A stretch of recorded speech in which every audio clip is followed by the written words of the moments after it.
ఏ పని కట్టుకొని ఆడికి యాత్రలు పెట్టి మాత్రలు పెట్టి పెద్ద కథ చేసి ఇంకా ఇప్పుడు కూడా దాని పిచ్చికాలంలో ఉండనే కావాలి. అందులో మన ఇంటికి దొరుకుతుందేమో, తోక దొరుకుతుందేమో, గుట్ట కడతామేమో అనే ఉద్దేశంతో ఓ పిచ్చి విఫల ప్రయత్నంలో ఉన్నారు తప్ప రైతాంగాన్ని ఆదుకోవాలి, మంచినీళ్ళకి బాధ వస్తుంది, రైతులను కాపాడాలనే ఆలోచన చేయలే. వృధాగా పారే నీళ్లను ఒక చిల్లర కుట్ర మనసులో పెట్టుకొని వదిలిపెట్టింది కాబట్టి పోయింది. ఇప్పుడు కూడా పొద్దున నేను మగ్దుంపూర్లో మాట్లాడినా, ఈ దద్దనలకు చేత కాకపోతే 50,000 మంది రైతులు నెంబడేసుకొని వీళ్ళని పండబెట్టి తొక్కుకుంటూ పోయి మేడిగడ్డ కాడ కుర్చేసుకొని కూర్చొని నేను నింపుతా, మళ్ళీ ఇవన్నీ రంది పడకుండా అని చెప్పిన నేను. చేసి చూపిస్తాం. గోదావరిలో నీళ్ల ప్రవాహం మొదలైన తర్వాత బరాయితో సంబంధం లేకుండా నీళ్ళు లేపచ్చు. మళ్ళా మిడ్ మానేరు కలకల్లాడుతుంది, లోయర్ మానేరు కలకల్లాడుతుంది. తక్కువ పడితే ఎస్ఆర్ఎస్పీకి ఇయ్యచ్చు.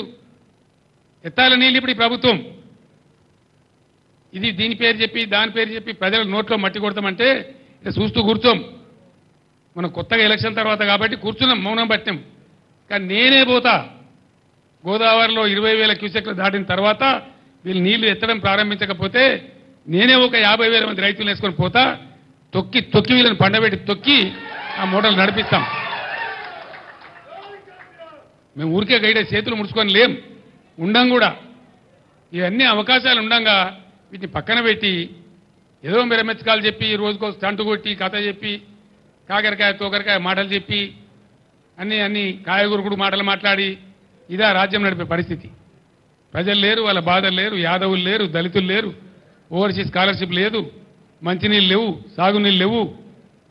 అన్నిటిని మించి సిగ్గుపడాల్సిన విషయం ఏంటంటే హైదరాబాద్లో మొత్తం రాష్ట్ర వ్యాప్తంగా పేదలందరి ఇళ్లలో నల్లా ఉండాలనేటువంటి ఒక అద్భుతమైనటువంటి ఆలోచనతో ₹1 ఒకటంటే ఒకటే రూపాయికి మీ ఇందిరమ్మ రాజ్యంలో, మీ కాంగ్రెస్ రాజ్యంలో మీ ముండమోకాలకు ఎన్నడూ ఇయ్యలే మీరు. మేము పేదల కోసం అని చెప్పి ఒకటే ₹1 నల్లా ఇచ్చి రాష్ట్ర వ్యాప్తంగా కూడా ప్రతి ఇంట్లో నల్లా పెట్టించినాం. పిఎస్పీలు అంటే పబ్లిక్ స్టాండ్ పోస్టులు రోడ్ల మీద లేకుండా చేసినాం. బిందెలు కనబడకుండా చేసినాం రాష్ట్రంలో. ఇలా మళ్ళీ బిందెలు ఎందుకు వస్తున్నాయి? 9 ఏళ్ళు నడిచిన కరెంటు నడిపే తెలివి లేదు మీకు.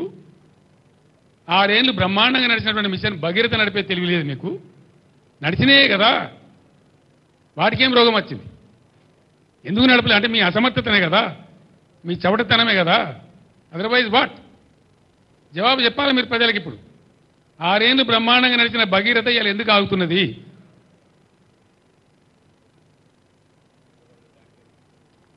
హైదరాబాద్లో మళ్ళీ ట్యాంకర్లు ఎందుకు వస్తున్నాయి? ట్యాంకర్లు ఎందుకు కొంటున్నారు ప్రజలు? ఇవాళ ఆ కర్మ ఎందుకు పట్టింది ప్రజలకు? Government must answer.